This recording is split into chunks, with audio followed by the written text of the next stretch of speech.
This is the Louie T Network.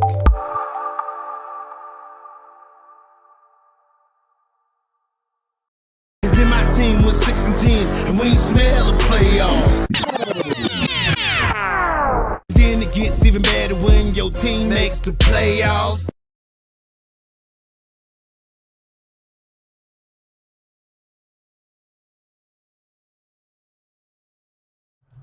Who else could it be but me, your man, Louie T? Welcome to the 2018 NFL playoffs here on the Louie T Network. Wow. What the just happened? I mean, the AFC South is systematically destroying my AFC playoffs. Okay, the Titans took out the Chiefs, which made for an uncompelling divisional round game between the Titans and the New England Patriots. And now that dream matchups, that dream scenario, and you know what I said? I've said this a number of times. I've said, you never get what you want in sports. Those matchups that you covet, those showdowns that we all look forward to seeing. If this team does this and this team does this, then these two teams should collide. It generally doesn't happen where both teams handle business and meet where they're supposed to meet. We always waited on that Kobe LeBron finals. We never got it. We were waiting on Vikings and Broncos in 1998. Never got it. We were waiting on Green Bay and Brady. So Rodgers, Brady, Super Bowl. Never got it. I mean, we've been looking forward to some big time matchups in our lifetime and never got it. And we thought we were going to get Patriots, Steelers, Ben Roethlisberger's hurrah, last hurrah potentially. Not going to get it. And it's courtesy of the damn Jacksonville Jaguars. And I'm going to tell you what, man. That was as impressive a win as I've seen in the AFC since Baltimore beat New England in 2012. That's as impressive a win I've seen in the AFC in quite some time because, A, no one saw it coming. And the thing that we didn't see coming was 45 points. Wait a minute. Wait a minute. 45 points from the Jaguars? Are you kidding me? What? What? 45 points?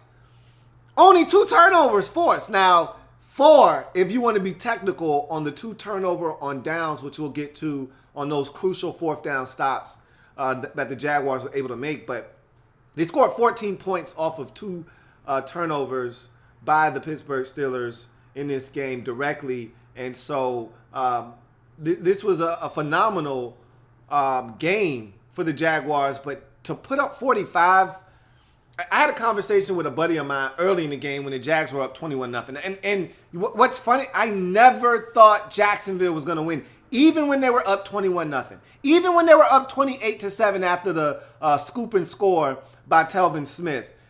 I still didn't think they were going to win. Even up 35-21 in the 4th quarter after Blake Bortles took them on that drive to silence the crowd and really put this game somewhat out of reach. I still didn't think they were going to win. I still said, okay, this is cute. This is fun. You're still going to lose this game because Pittsburgh had been here all season long. How many games have we watched them seemingly in the final stages rally and mount a comeback and find a way to win? So I figured they've been here before. They've done this enough, whether it's against the Green Bay Packers in a game that they should have lost, down big in that game, come back, rally, win late on a Chris Boswell field goal. Same thing with Cincinnati, getting dominated in that game on a Monday night in a very physical football game in which they were getting clobbered early, come back, win the football game on a Chris Boswell field goal late. Once again, didn't think they were going to lose this game because they had the experience necessary to pull out a win in the closing moments of a game they had no business winning. So I never thought that Jacksonville, 1, would score enough to outlast this Steelers team that was more than capable of putting up 40. 2, I didn't think that they would make the amount of mistakes they made defensively in this game. And 3, I just said they're the Steelers. They're supposed to win this game. They'll figure it out because that's what championship caliber teams do. They figure it out, and the Steelers have done it all season long. I was wrong. And credit must be given to Blake Bortles. And I know we're going to give Bortles credit here. It's not going to last very long. It's going to be short-lived because Blake Bortles doesn't get credit for these types of performances very often. You know, Blake Bortles played well, but there's a but somewhere coming. We'll see what he does next week. But like I said with the Eagles, I don't want to talk about next week. This is a momentous win here. So let's talk about it. Start with the Jacksonville Jaguars and how they were able to get the 45-42 upset. Do you hear that? 87 total points. Who is that dummy that predicted 19-9 in this game? Steelers win. They had 21 in the first half. Did the Jacksonville Jaguars? Hell, 28, I believe. 28, I believe it was. Steelers had 14 at half. 28-14 at the halftime break. So that was shattered. The Jags shattered that by themselves by scoring 28. By themselves in the first half. In any event, they're moving on to the AFC Championship game, an improbable stretch and run for them. We'll see if they can finish off that run with a win leading them to the Super Bowl. This feels Carolina Panthers-ish right now. This feels Arizona Cardinals-ish right now, circa 2009, 7, 8. Let's call it 2008. This feels Arizona Cardinals 2008-ish. This feels Carolina Panthers 2015-ish, this run does. Panthers, not as dominant as the Panthers were. They looked like a runaway favorite to make it to the Super Bowl and win it in the NFC that year. But still, this feels different. But nonetheless, in this particular game, let's start with the offense because there's a story of the game. The defense, they gave them 42 points. Ben Roethlisberger threw for over 400 yards, and these weren't garbage time yards. He shredded this defense. Antonio Brown had a field day. Le'Veon Bell had a field day. The defense wasn't the story in this game for Jacksonville. It was the offense. The same offense that could only muster 10 points in a 10-3 victory versus Buffalo last week. Yes, that same offense was the story of this game. Let's start with Leonard Fournette because the run game is the key when you're talking Jacksonville Jaguars. The first thing you've got to mention is the run game. And like with Tennessee, we've mentioned this before. If you're going to have a shot to win, you're going to need to be able to run the football effectively and set up play action fake. And that is exactly what the Jaguars did in this game. They established the run early and often with Fournette. Midway through the second quarter before his injury, Fournette had 10 carries, already had 80 yards rushing on the ground and a touchdown. So he was dominating this game early, was Leonard Fournette, for this Jaguars football team. And they had no answer for him on the ground. And we've seen the Steelers struggle since the injury to Ryan Shazier. There's been a lack of speed in the front seven. There's been an element missing called the Shazier effect, or at least that's what I've dubbed it. And they just haven't been able to overcome the Shazier effect on the defensive side of the football. And the Jaguars exploited them in this game. They ran it down the Pittsburgh Steelers' throat. And that, to me, set a tone for what was to come in this game. Because what it also did, and early, and remember, on that first possession, Blake was throwing the rock. A lot of things open and available in the flats in this game. If you notice, if you watch this game from start to finish, a lot of open plays. And I love the play action fake early off the run to Ben Koyak to really get that first drive started. And like I said, the play action fake was a huge part of this game. A lot of checkdowns. And give Blake Bortles credit for going through his reads properly and getting the football to the checkdowns and allowing them to make plays in a timely manner. There was a checkdown early in the first drive where he was able to get it out into the flats and pick up a nice chunk of yardage. How about the throw to T.J. Yeldon late when they had to have it after the Steelers had scored a touchdown to cut it to 7 once again? How about that throw to T.J. Yeldon for a gain of about 44 down the sidelines on a check down after Blake Bortles had went through 4 progressions and got to his last, the check down, to get the big chunk play to set them up for what would be the final touchdown of the game for them in this game to Brian Bohannon. I mean, Bortles was exceptional in the past game from a standpoint of being safe, not making a mistake, not forcing the issue, and finding the open receiver. He did it time and time again, had some crucial third down conversions. D.D. Westbrook with one late in the ball game. You had a number of third down conversions to Marquise Lee. You had some big throws to all of the tight ends who he spread the football around to in this football game. Even a fullback, as I mentioned, Tommy Bohannon, I think I called him Brian earlier. Tommy Bohannon with the touchdown grab. Everybody was involved in the offensive game plan, even Keelan Cole. Remember, I asked for Jacksonville, and let me make 2 points quickly. Last week I said, where was Keelan Cole? Remember I said, Jacksonville has to stretch the field. They've got to take shots down the field. Where's Keelan Cole? He's been the shot guy for the vast majority of the season, especially of late. Where is he? They took a shot to Keelan Cole. He makes a huge play in this game. Also, I said TJ Yeldon's got to play. I said Chris Ivory, look, I like Chris Ivory. I don't love him at this stage of his career. You need a third down back. Leonard Fournette, not a third down back. As a matter of fact, got hurt on a reception in this game, hurt his ankle. That's going to be a huge injury worth monitoring this week because they got to have him. They can't afford to not have Fournette next week versus the Patriots. He was able to come back into this game, probably took a cortisone shot, but definitely adrenaline helped get him through this particular game. That thing's going to swell up tomorrow, and he's going to be in a world of hurt come next week. Hopefully he's be able to get all the treatment. Of course, he's going to get all the treatment he's going to need. He's going to play next week. Just how effective will he be is the question. In any event, Blake Bortles was able to connect with TJ Yeldon, and that's a guy that I said on the preview and predictions video for this game that was going to be something that the Jaguars are going to have to address. They couldn't healthy scratch TJ Yeldon like they did last week. If he's injured, okay, that's one thing. But if he's healthy and he can go, he needs to be up, not Chris Ivory this week, because Yeldon offers something that none of the other backs do. The ability to catch it out of the backfield and the ability to make guys miss out of space. Fournette does offer you that, but Yeldon is the best of your backs in making guys miss out of space, getting yards after the catch, and catching the football out of the backfield. And so they brought him up. He was huge in the past game. Yeldon made a huge difference. Also scored a rushing touchdown in his game. TJ Yeldon was a huge difference maker. I said that they needed to play him. They did, and they reaped the benefits of making him active and giving him an opportunity on third downs in this football game. Like I said, though, before, this was a collective effort. The offensive line for the Jaguars needs to be given credit. They were great, not just in the run game, opening up holes for Fournette and Yeldon and company running the football. They were tremendous in the pass game. Did Blake Bortles even get sacked in this game? I don't recall him hitting the turf many times in this game. I don't recall him getting sacked in this game. He almost got sacked. He got hit while he was throwing the football and shoveled it to Fournette for an incompletion. I think that may have been as close as the Steelers came on this afternoon to getting to Blake Bortles and getting him down on the ground with the football still in his possession. I don't think they had a sack or recorded a sack in this game.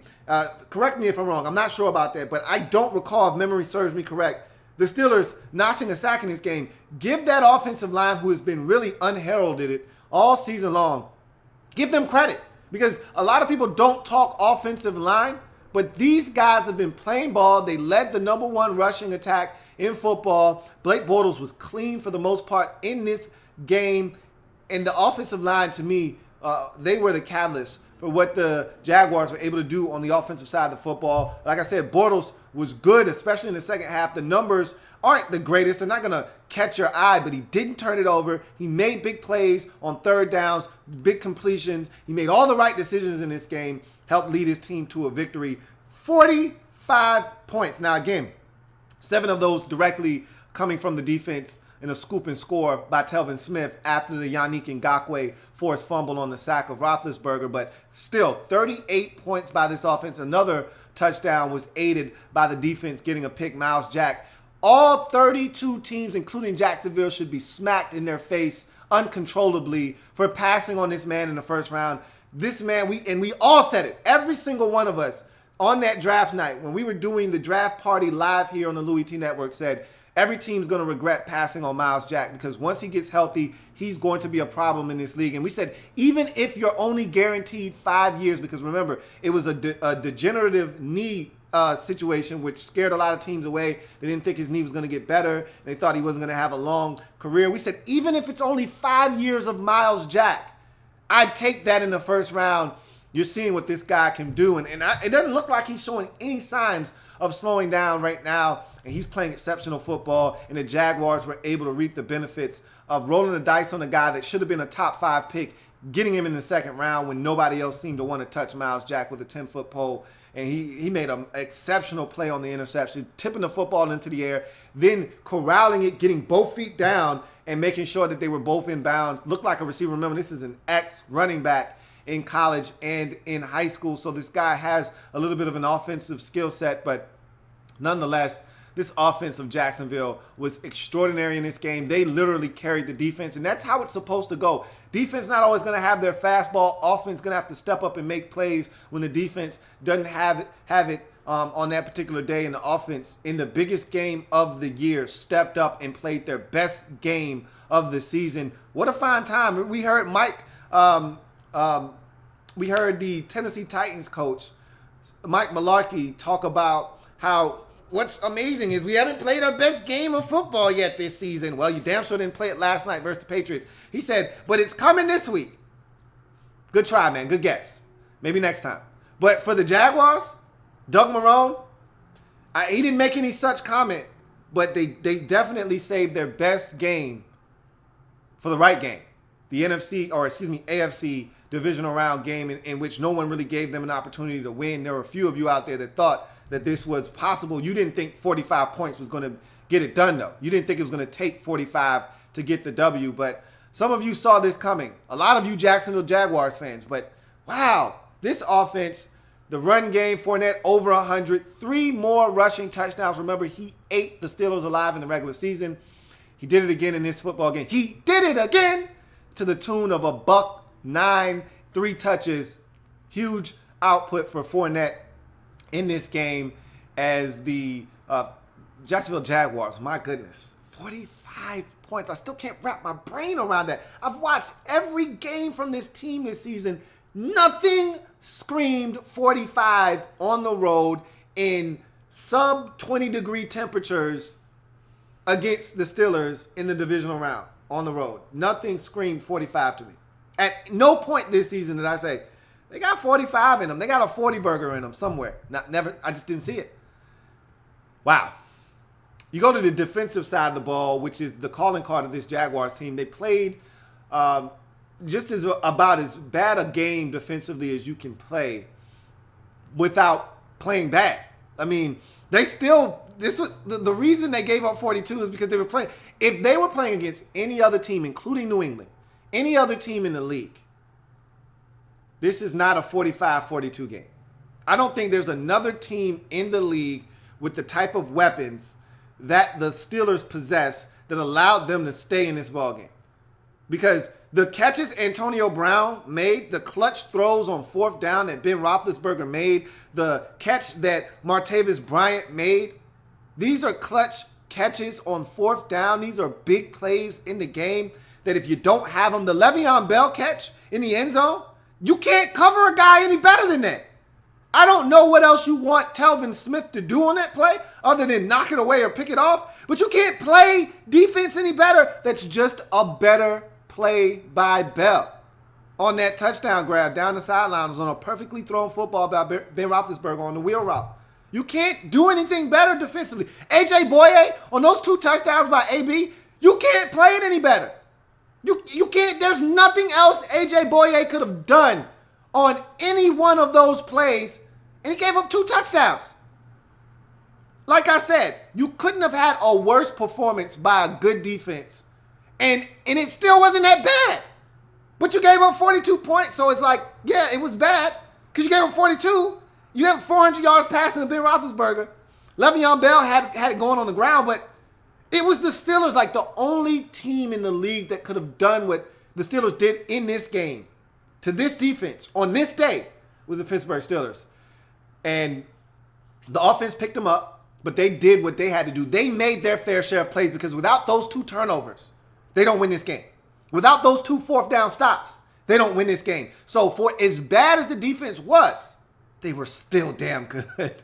They were still damn good because even with the Steelers putting up 42, they worked for those 42. They worked. Though 2 of those touchdowns, long bombs on 4th down. They worked for those touchdowns. That Le'Veon Bell catch was a 3rd down. Going to be a huge decision. What were they going to do? Probably have to settle for a field goal. If he didn't make a bobbling double catch touchdown grab with a guy's arm draped in between him and the football. The Jags made them work. Forced 2 turnovers, 1 to the crib. One setting up a touchdown, the other setting up a touchdown. 2 4th down and inches stops that were critical, crucial, and vital to the success of the Jaguars in this game. For as bad as they played, they still played a hell of a game defensively. Had injuries. One of their safeties went down. Both of their safeties went down in this game. Barry Church coming back, Tashawn Gibson not coming back. So the next guy had to step up. He made a huge play of a knockaway down the field late. No, that wasn't pass interference. So the Jaguars, man, I tell you what, even when they're not good, they're still better than you on defense. That's the worst. That's the best worst performance I've ever seen of a defense, probably in my life. I mean, you give up 42 and it's never good, except when you give up 42 in the fashion that they did. I mean, they still look good even in giving up 42, and made some big stops in this game to help win. And so this was a total team effort, man. Big shout out to Josh Lambo, because the back of my head, I said he could very well miss this field goal that they desperately need to extend this out to a 10-point lead. He could miss this. He's Josh Lambo. Chargers fans know nothing's safe with Josh Lambo. But he drilled it. So even special teams came up big for you in this football game. So this is a total team effort. Big win on the road. Improbable win. I didn't give him a chance. I knew that this would be a close game. I never expected this to be a blowout for 1 second, but I never thought, even up 21-love, even up 28-7, even up 35-21, hell, even up 10 at 45-35, still thought somehow, some way the Steelers are going to win this game. It wasn't until the Steelers elected to kick the onside kick. That's when it started to creep into my mind. I think you might have effed up on this one. The play was to kick it off there. We'll get into that when we get to the Steelers, but hell of a win by Jacksonville, man. I'm almost speechless. You know, that's pretty tough to do for me. I'm a dude of a million words. But I didn't see 45 points coming from the Jaguars. Celebrate, Jacksonville Jaguar fans. You're going to the AFC Championship game. And I'm going to tell you what, you got a shot next week. I'm going to think long and hard about that one, because this was the matchup I said the Patriots didn't want. This was the one they didn't want to see. Maybe even more so than Pittsburgh. This is the team they didn't want any part of. But I can't see the Jaguars duplicating this offensive performance, because the Steelers aren't good on defense without Ryan Shazier. They're just not. We're going to get to that in a second. The Patriots aren't good on defense, but they're better than Pittsburgh. I can tell you that much. That's going to be a hell of a game. Celebrate, though. Enjoy this. Savor it. Take it in. Y'all going to the AFC Championship game, man. From one of the worst in the league to potentially the Super Bowl. You just got one team in your way.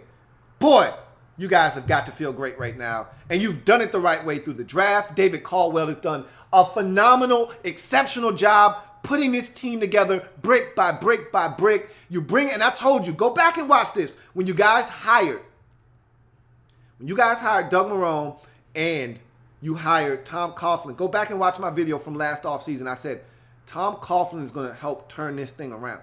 I didn't imagine it being this quickly. But I said, you've got a lot of undisciplined players in that locker room. Last year was a joke for Jacksonville. Whether it's Malik Jackson leaving the game early because he was pissed off. Jalen Ramsey and all these guys, Dante Fowler Jr. was unhinged last year. Penalties galore for personal fouls and unsportsmanlike conduct. This team was undisciplined. I said, Tom Coughlin's going to come in and he's going to bring a sense of discipline to a team that desperately needs a father figure. Damn it, I didn't know they were going to turn it around this quickly, though. Shit. Sign me up for that. In any event, though, let's get to the Steelers and this really disappointing end to their season because it's Super Bowl or bust. There are a few teams in this league that just making it to the playoffs isn't good enough. And the Steelers are one of those teams where it's Super Bowl or bust. They're a franchise where they get to the playoffs just about every year. This isn't new for them. It means nothing to make it to the playoffs. It means nothing to win their division. It's either Super Bowl or bust. And they're one of those teams. Green Bay is another one of those teams. The Patriots, obviously, are one of those teams. They're not a bunch of those teams, but there are a few of those teams where either you make it to the playoffs and go to the Super Bowl and win it, or you had a failure of the season. And this is a failure of the season. For as good as the Steelers were and some of the things that they did well, ultimately the injury to Ryan Shazier. Let's start on the defensive side of football because this is something that I saw coming for quite some time. I didn't see it on this scale, though. This magnitude, giving up 45 to a team that could only muster 10 a week ago. I didn't see this coming in terms of the magnitude of how it happened. But I told you that this Steelers defense wasn't the same without Shazier. They lack that oomph. They lack that speed. They lack the aggressiveness. You have to be wary of what you do as a play caller now without Ryan Shazier in there because he makes up so much ground. He's able to cancel out some of the mistakes that you make. They're not as aggressive in the backfield. There was a play, and I'll give you an example. There was a play, Bud Dupree is unblocked, and he's standing there right in the hole. And Fournette cuts it back and goes the opposite direction away from Bud Dupree. And Dupree's able to knife in and get him at the line of scrimmage. That should have been a 3-yard loss. And if that's Ryan Shazier, bat out of hell, into the backfield. He's blowing up Fournette. As soon as he touches the rock, it's 3 or 4 yard loss. If he doesn't get there by the time that handoff is being exchanged and forces a fumble. I mean, that's the difference between Shazier and a guy like Bud Dupree. And again, they don't play the same positions, but you called Sean Spence off of his couch to come and play linebacker for you, inside linebacker opposite of Vince Williams. And he went down in this game, and I don't call Vince Williams returning, but it's not like he was going to make that big of a difference. This defense was slow after Shazier left the lineup, and it's crazy to think that one man would affect your defense this much, but he did because he's the fastest linebacker in the league, and he plays like it, and he brings a physical element that I thought lacked with this Steelers defense after he left. To me, he was, along with Mike Mitchell, they're the two physical presences in that Steelers defensive lineup. And I thought Shazier was the heart and soul of that defense, and they didn't have it today. They didn't have it at the end of the season, if you ask me. The only game that I saw them play that I thought, okay, they still look somewhat like themselves was the Patriots game. And even then, Gronk had a field day in the second half of that game. You know, Shazier can run with him, play him, give him a run for his money. But Gronk had a phenomenal fourth quarter and dominated them in that game in the comeback. But this defense wasn't right. And from early on in this game, you could see that was going to be a problem. And my biggest problem with the defense in this game was second downs. You don't generally hear people say second downs as a big problem. Second down? What? It's either first or third down. Second down is like the Tuesday of football, right? Like Tuesday is that forgotten day of the week. Nobody gives a shit about Tuesday. Monday starts the week. Wednesday is hump day. Thursday, you're almost there. Friday, boy, that's the start of the weekend. What's Tuesday? Gives a shit about Tuesday. Nobody cares about Tuesday. Second down is Tuesday in the NFL. Who gives a shit about Tuesday? Because you throw it on first down. You don't get it? Well, let's just run it on second down. Well, that's what the Jaguars were doing in this game. They would run it or throw it on first down, incomplete, no gain. Guess what they do? They were very aggressive with the Jaguars on first down. Very aggressive, especially early in this game. They had a game plan. Let's be aggressive on first down. Let's not be as predictable as we were last week, running it on first down, running it on second down, and then throwing it on third down. Let's be aggressive this week. We started on the first possession of the game. Let's be aggressive. So we'll throw it on first down, and if we don't complete it, we'll run it on second down. And the second downs were killing the Steelers in this game. I can't tell you how many times they had 2nd and 10 in this game, 2nd and 9, but 2nd and 10 specifically. And they were getting 6 and 8 and 9 and 11 and 12 and 10 on 2nd and 10. You are supposed to make a team pay. They throw it on 1st down, and they think they're going to get into a 3rd and manageable by running. And it's an archaic thought process in the NFL. It is so archaic. It is like dinosaur old. I don't understand. It is an antiquated way of thinking. These coordinators all think the same. Well, if I throw it on 1st down and it's incomplete, I better run it on 2nd and 10. Got to get back to a 3rd and manageable. Well, what the hell is 2 yards in 3rd and 8? Is that manageable? Because last time I checked, anything 3rd and 7 and higher is 3rd and long. So running for 2 yards on 2nd and 10 and making it 3rd and 8, is that much better than 3rd and 10? Whatever. But Jacksonville had that same antiquated way of thinking. Well, we incompleted it on 1st down, so we better run it on 2nd and 10. And the only difference was they were getting chunks. Fournette for 6. Blake Bortles on a read option keeper for 11 and a 1st down on 2nd and 10. Fournette for another 6. Fournette for 8 on 2nd and 10. Fournette for 9, setting up 3rd and 1 and a 3rd down conversion. Fournette for 7, 3rd and 3. Blake Bortles for a 1st down to Marquise Lee. Move the sticks. Blake Bortles handing it off to Fournette again. He gets 5. Now it's 3rd and 5. Then he checks it down to a tight end in the flat. 1st down. TJ Yeldon on 2nd and 10. He gets 6. Now it's 3rd and 4. Then he catches a pass out of the backfield, does Yeldon. 1st down, move the sticks. They were killing the Steelers on 2nd and 10. And the way to really defeat this Jaguars offense is to put them in 3rd and long. They don't want Blake Bortles having to complete passes on 3rd and long. But you didn't force them to because you couldn't stop them from gutting you on 2nd and long. And I thought that to me was the key defensively for them in this game is their inability to stop the Jags. You saw it at the end of the game. You saw it. They needed a stop. They needed a stop. When you kick that onside kick, which was the wrong decision, which we'll get to when we get to the offense and Mike Tomlin's decision-making there. But when you get to that situation at the end, if you're going to kick that onside kick, one, you can't have that penalty because that's a 5-yard penalty. You already put them closer than they needed to be. But okay, fine. You get the 5-yard penalty. You got to make that a 50-some yard field goal, right? And if they're going to run it 3 times, then they don't need to gain more than a yard or 2. You gave up damn near a 1st down. They kicked it with 4th and inches. You give up 9 more yards. 2nd and 8. You gave up another yard, and then 3rd and you gave up 6 yards on 3rd and 7. Almost gave up a 1st down. Killing you on the ground. Killing you in 2nd and long. Defense was atrocious in this game. And then to make matters worse, I thought Artie Burns was having a strong game until he gave up the deep ball to Keelan Cole. You couldn't stop him through the air either. Once the run, and again, this is why the run game is so important for run-dominant teams like Tennessee and Jacksonville, is when you get the run game going, now they got to respect what you're doing, and all of a sudden, Tommy Bohannon is running wide open down the middle of the field for a touchdown. Shit opens up when you can run the football. That Keelan Cole deep ball set up by play action fake. Because backside, Joe Hayden wanted to come and help, but he had to stay there for that extra second just to make sure that it wasn't a run. All of a sudden, Keelan Cole taking off one-on-one now. By his lonesome is Artie Burns, who sustained a knee injury during the week, and they weren't sure if he was going to play. Blake Bortles hits him. Big play by Keelan Cole to go climb the ladder, go get that football, but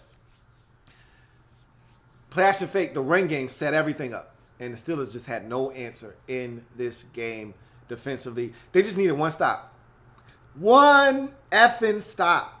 At some point, one stop. Every time the Steelers got within 7, got the momentum, whether it's a big ball to Bryant or a big ball to Brown, whomever, every time they got it to within 7, the defense went out and gave the touchdown right back to the Jaguars to stretch it right back out to a 2-score lead. The Steelers never got a chance to tie this game up. Once they fell behind big, the closest they ever got in this game was 7.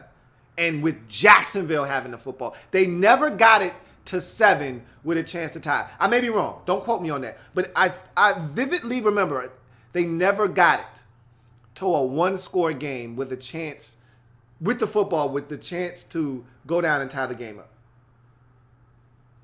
Every time they got it to within 7, the defense couldn't get that one stop. And they had a multitude of opportunities. This thing was 28-21. They give up the touchdown to make it 35-21. They found a way to get it back. It seemed improbable at the time, but they found a way to get back down there. On that 4th down touchdown to Brown, on some tremendous coverage by Boyer. Beautiful throw by Ben on a 4th down where he probably could have run for the first down. Didn't. Threw it. Touchdown. Now it's 35-28. Crowd is going nuts. I'm thinking in my mind, here it is. Here comes the comeback. And they give up 44 yards to TJ Yeldon and down the sideline. And next thing you know, Tommy Bohannon is running free on a beautifully executed play action fake down the seam for an easy touchdown. And it's 42-28 again. And just like that, they never got a shot. This defense just couldn't give the offense the one chance that they needed. Yikes. Boy, this defense was bad in this game. My goodness. You go to the offense of the Steelers, and let's start with, because the offense was so good, it's so hard to pick them apart, but I got to kill them because the play calling, and they said that Todd Haley, he's just a mess, isn't he? He's a wreck. He got into a bar fight, 2 weeks ago? He got into it with Roethlisberger. They said this is it for him, that he's got to go. He just seems like a drunk, ornery guy. And I don't know him, and I don't know if that's his steed. But remember when he was the coach of the Chiefs? He never shaved. He always looked like crap on the sidelines. He looked like he stunk. Todd Haley just looks like a guy that just has a miserable life. He had a tough upbringing. Nobody likes him. His own mom doesn't like him. He looks like one of those dudes. Again, I don't know this guy. Why am I even saying these things?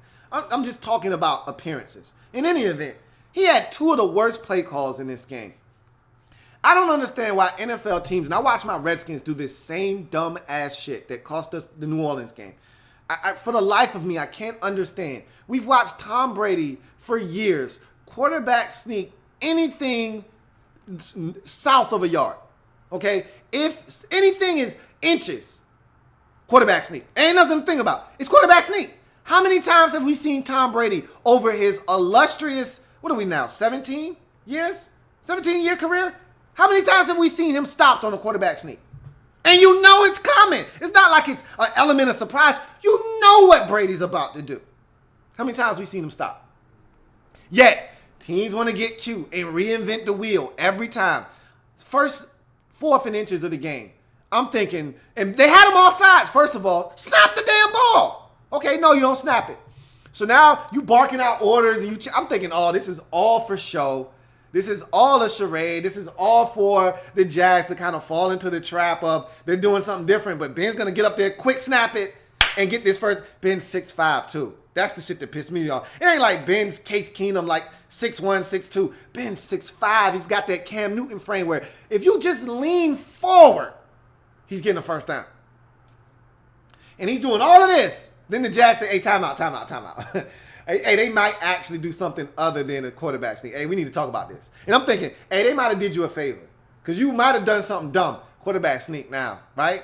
So they come out. Ben gives a hard count. They don't fall for it. He starts barking out orders again. I'm like, hey, Ben, what you doing, bruh? The play is quarterback sneak. What you doing? Ben says, I got this. I'm like, you sure? He's like, I got this, bruh. Okay, go ahead. Do what you're going to do. They snap it. They pitch it out wide. Aren't the Jags fast? I'm just asking. You tell me. I don't remember. They fast, right? On defense? They fast, right? So you think you got a better shot of beating them to the perimeter or quick hitting them up the middle if you're going to hand it off the belt, which I hate when you need inches to turn around and hand it to a dude that's 5 yards in the backfield. But in any event, what makes more sense? Going laterally to get a yard or going north and south? Which one makes sense? East or west? North or south? You tell me. In any event, they go backwards and lose 3 yards. What? Okay. They learned from their lesson, though, right? This second 4th and inches, though. They learned, right? They learned. They're going to quarterback sneak this one, though, right? Wrong. They said we learned. We learned our lesson. We're not going to run it this time. What? So you're going to throw it. against one of the best pass defenses in the league, you're going to throw the football. Gotcha. And I get it. Ben threw for 400 and some change, but it was a 2-man route. Like, what you doing with that, man? What are we doing here, guys? What are we doing? It's inches. You got Ben Roethlisberger. Quarterback, sneak the damn ball. What are we doing? God damn. So you couple those two decisions with the 2 turnovers. Ben, you got to get rid of the ball, bruh. You got to get rid of the ball. This is Jacksonville's team. You can't think that you got 25 seconds back there. You're not playing against the Browns. This is not the regular season, bruh. This is not what you think it is. You back there building a house. You think nobody's coming? You had the ball for like 4 seconds. You tripping. You deserve to get sacked and fumble the damn ball. And then on the interception, I'm not mad at you. I don't love the decision, but the clock was ticking. You had to do something, or else you would have fumbled on that play too. You decided to throw it to McDonald. I'm not mad at it. That's a great play by Miles Jack. But God damn, those mistakes were backbreakers in this game. Because other than that, I thought that the execution, because a couple of those 4th downs, I would have loved to have seen them just. They were so aggressive, but that's always been the MO of Mike Tomlin. Scared money don't make money. Let's be aggressive. If we going to err on the side of caution, we going to err on the side of being over-aggressive, not on the side of being cautious. We going to be aggressive in every facet of the game. That's always been Mike Tomlin's approach, and it backfired today. It bit him in the ass. And really disappointing because they made some big plays. That 4th down throw to Martavis Bryant to end the first half, boy, that was massive. You don't get that. Jags are taking over at their own 40 with like 2 timeouts and about a good 35 seconds, maybe 25 seconds left with enough time to get in the field goal range, a couple timeouts in their back pocket. You don't complete that, you're in trouble. So that was a huge 4th down conversion there. The one to L.A.B, that was a game saver because without that, the game's over. And this offense executed all day long, even down to the final snap of the game. But those mistakes that they made, the 2 4th down decisions, if you're going to go for it, be smart. Don't be a retard. Come on, man. What you think? I didn't remember? Temper. Come on. Don't do that. Quarterback sneak. Those 2 turnovers, 14 points. You lost by 3. I mean, come on. Defense didn't create not a single damn turnover. They didn't do a damn thing to help you in this game. So you had to do it yourself. You couldn't afford to help this Jacksonville Jaguars football team out by turning it over twice and having that lead to 14 points. But let's talk about this decision Tomlin made, and then we'll get out of here and get to some comments if there are any out there. I hated the decision to kick onside. The prevailing thought in the NFL circles, and I've seen it all season long, I've seen it for quite some time now, it's 2 bites at the apple, essentially, is the way they approach that. With 2 timeouts and a 2-minute warning, we kick it onsides.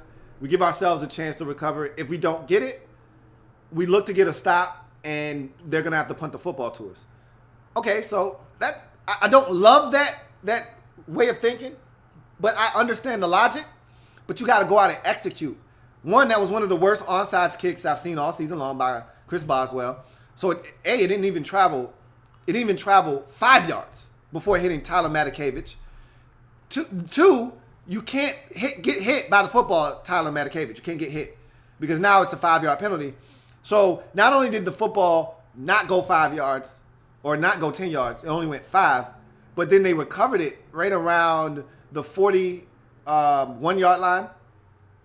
Then they tack on 5, so it's at like the 36. So now if they don't get another yard, it's a 54-yard field goal, which maybe they attempt it, maybe they don't. But if they gain anything, which your defense was so bad, and the third thought there with Tomlin probably going through his mind is 2 bites at the apple, and I don't trust my defense to get a stop. They haven't gotten one all day long. We've given up 42 points to this point of the game. I don't think I can trust them to get a stop here. So that also played into his thought process. I didn't love the decision, though. At some point, you got to trust your defense and say, look, we got to get a stop, fellas. We got to get a stop.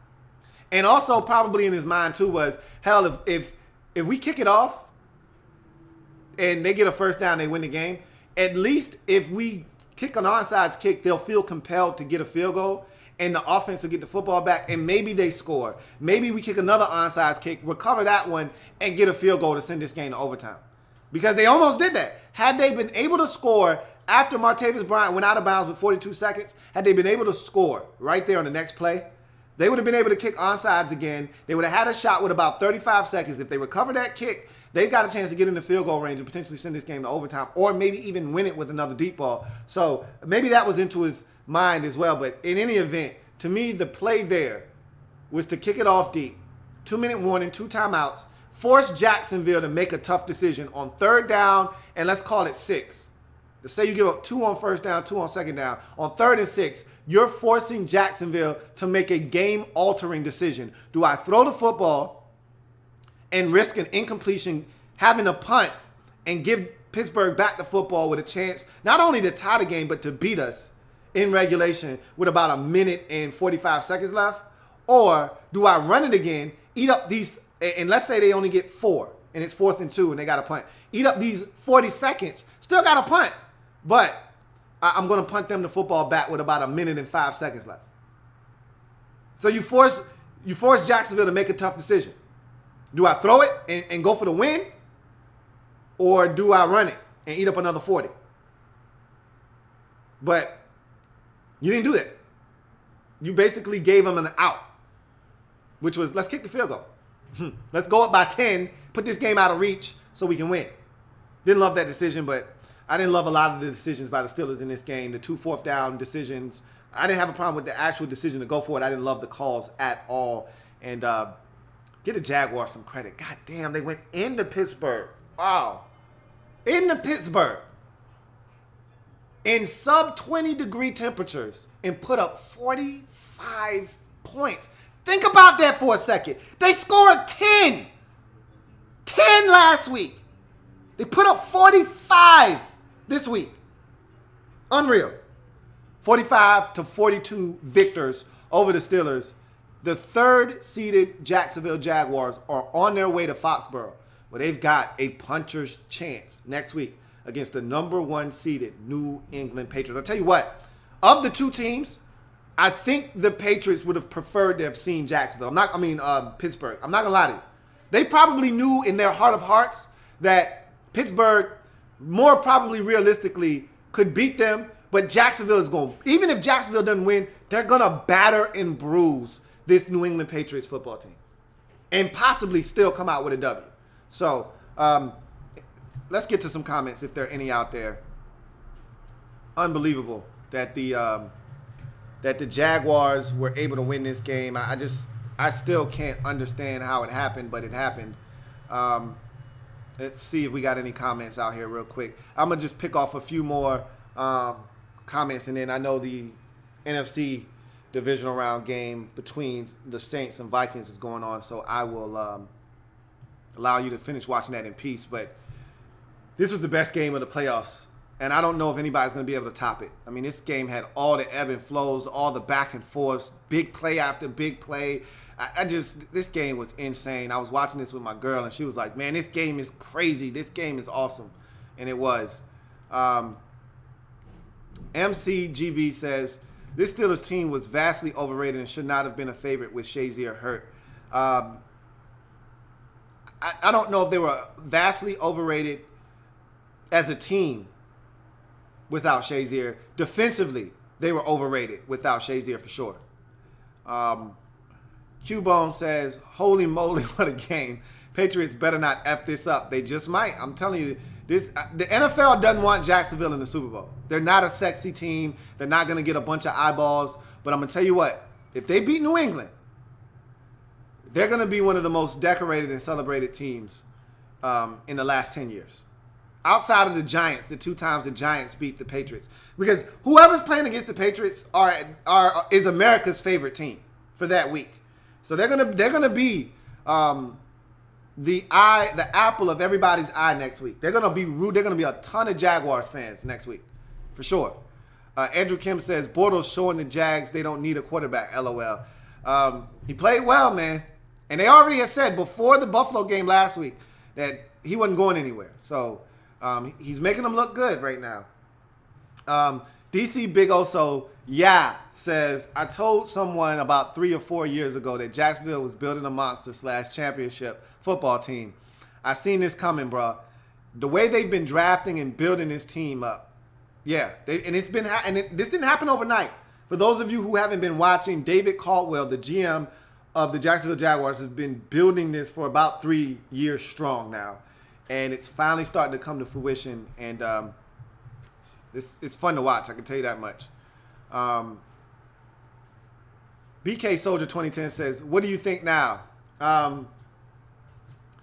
BK Soldier was one of the few people he's a Jags fan first and foremost, but he's one of the few people that said, hey, we're going to win this game. And he was confident. And it wasn't one of those, I'm a Jaguars fan, so I have to be confident. It was like, nah, we went there before and won, and I think we can do it again.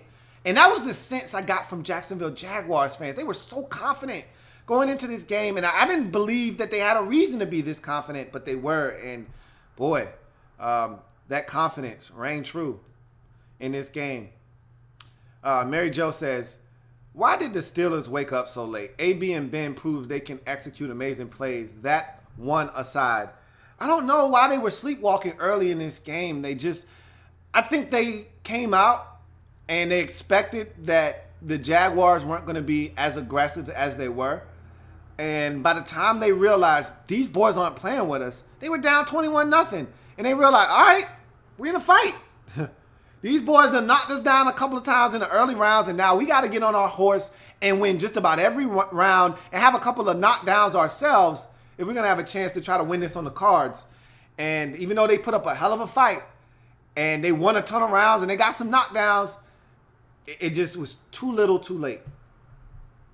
And Ben and my man, my big homie Sean Mack was like, Julio Jones to Matt Ryan, or Matt Ryan to Julio Jones is the best combination in the league. I have a list of the top wide receiver quarterback duos and combinations in the league that I put out. And at the top of the list was Ben and A.B.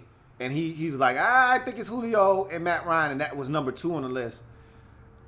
Come on, after watching today's game, is there any doubt that this is the number 1 combo in the league? I mean, seriously. Those guys are amazing. Silver V says, could you enlighten us on the coaches of the Jags? I was really impressed with the mental toughness of that squad. I love their head coach, Doug Marrone. Doug Marrone was a guy that he bet on himself in Buffalo, thought he was going to get another head coaching job after he left the Bills, didn't get a job, and he had to sit out for a while in terms of being an assistant. Had to sit around and be someone's assistant for a couple of years before getting an opportunity in Jacksonville. And he thought he was going to get the Jets job, and he didn't when he left Buffalo. And he got burnt, and he had to wait. And he gets his opportunity now. And I love Doug Marrone. He's a tough-minded head coach. He's whipped this team into shape. They're still a little immature. You saw the Telvin Smith touchdown where he gets the taunting penalty.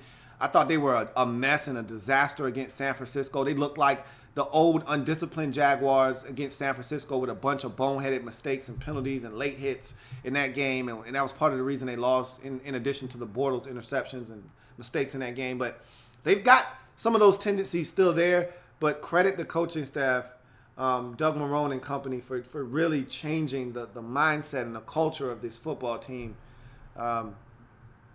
They were amazing. Darth Vader says, I told you the Steelers are overrated. I've been saying that all season long. That defense, without Shazier, man, it's not the same group. I told you that without Ryan Shazier, they're a shell of themselves defensively. You saw it again today. The Ryan Shazier effect is real. They felt it. You felt it today. Argenis Luguardo says, man, watching this game brings back memories of the Giants' glory days. Crazy how one man can change a whole team with his philosophy. I don't understand how the Giants ever let Tom Coughlin get out of their building.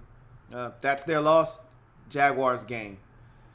Ed says, all I got to say is damn Jaguars were not supposed to win this game, but they did. Salute to the Jags. I think a lot of people feel that way, like, wow, what just happened? 45 points. Jacksonville rolled Pittsburgh. What? Yeah, they won. Crazy. Mr. TNA says, Pittsburgh is the most overrated team every year. Here we go with all the Pittsburgh is overrated. Had they won this game, they would have been in the AFC Championship game, and no one would have been claiming that the Steelers were overrated. There are only a few of you who were saying that, but I think my man TNA might have been saying that earlier in the season, but I don't get that sentiment from anybody. I don't understand why you think they scored 42 points. They're not overrated. Their defense just isn't the same with their best player. Take Luke Kuechly off of the Panthers defense and ask yourself, are they the same defense? They're not.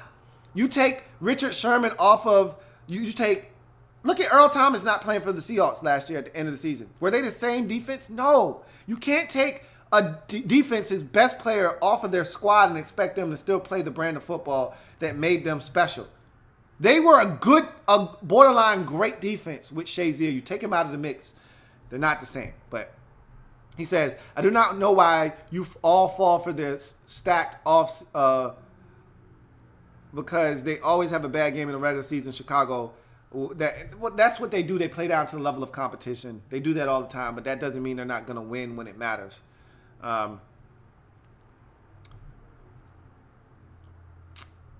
People that the Jags went into Pittsburgh and won a playoff game. Give them some respect.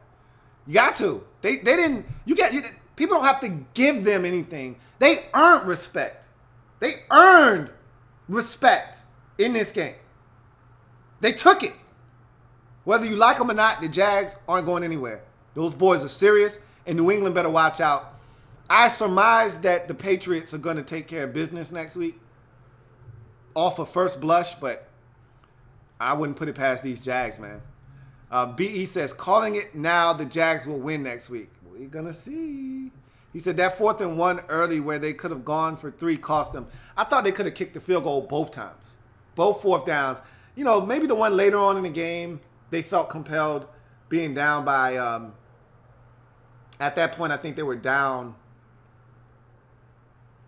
I think they were just down 7 maybe. Down 14 at that point, 7, 14, whatever they were down. Maybe they felt compelled to go for it there. But if they would have kicked 2 field goals, I was thinking about this as the game started to wind down. Had they kicked the 2 field goals instead of going for it on 4th down, but I don't have a problem with them going for it. I have a problem with the play calling. But had they gone for the field goals, and Boswell, who's been money all season, had he connected, they would have been in a position later on in the game to still win the game or at least tie it up with a field goal in one of those instances or with a touchdown and a 2-point conversion in one of those instances or a field goal late. So, yeah, not going for 3 hurt them, but not going for a quarterback sneak, I think, was the biggest takeaway from those sequences there. TNA also says, what people do not understand is the Jags defense had a horrible game today. I do not see them having 2 in a row. They were horrible, and they still were good at the same time. Cloud says, by the way, I told you we own the Falcons for the most part. That you did, and you proved it again yesterday. TNA says, Lou, how would that be to have a Super Bowl between Blake Bortles and Nick Foles or Blake Bortles and Case Keenum? That would be the worst possible outcome for the NFL. That's exactly what they don't want. They need a marquee name in the Super Bowl, and the only one left is Tom Brady. If he doesn't make it, if the Patriots don't make it to the Super Bowl, the NFL will look at this like the NBA looked at the Spurs and Pistons in the NBA Finals in, I think it was 2005. One of the worst NBA Finals ever known to mankind. One of the worst Game 7s we've ever seen in our lives. And it was one of the worst rated NBA Finals ever. You got to have some kind of star power. And if you've got Case Keenum leading the Vikings against the Blake Bortles-led Jaguars, boy, you're going to have a hard time drawing in the non-football lay fans to the game. So that'll be interesting. Mr. TNA says, Blake Bortles has more playoff wins than a lot of better QBs. That's crazy. Also, it matters what team you play on. And he plays on a team with a really good defense. So let's see. Cloud says, Jags might beat New England too, man. Cold ain't do nothing to them. TNA says, Jaguars might be the most disrespected team in the playoffs because people are treating them like they're a 3-13 team. Now they say the Pats will destroy them just like the Steelers. I don't think anyone's saying that after watching this performance.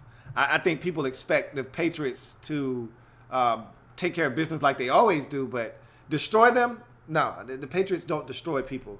They did destroy Tennessee last night, though. But everybody saw that one coming because the Titans had no business being there. The Jags belong here. They deserve to be where they are, and we're going to see what happens. But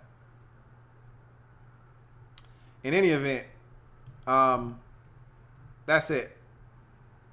I got one more comment. Let me knock this one out. Q-Bone says, wait a minute. Patriots are going up against a Tom Coughlin team. They're doomed. I didn't think about that. But that is such a great point. And that's the perfect way to end this one, Q-Bone. That they don't fare well against Tom Coughlin, no matter where he is.